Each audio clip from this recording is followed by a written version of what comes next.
Hello అండి, నా పేరు doctor Pavan Murari. Consultant orthopaedic surgeon. I specialise in arthroscopy and sports medicine and joint replacement surgeries. Heel pain అంటే మనము తెలుగులో మడిమ నొప్పి అంటాం.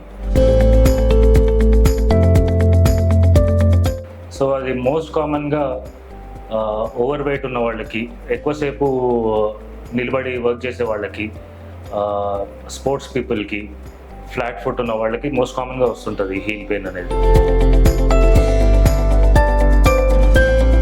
మోస్ట్లీ అబౌట్ 20 to 60 years వాళ్ళకి హీల్ పెయిన్ అనేది ఎక్కువగా ఉంటుంది. ఎక్కువసేపు వర్క్ చేసే వాళ్ళకి, ఎక్కువసేపు స్పోర్ట్స్ ఆడటం, ప్రాపర్ ఫుట్వేర్ లేకుండా మనము ఇవి నడవటము, దీనివల్ల మనకి పెయిన్ అనేది ఎక్కువ అవుతుంటుంది.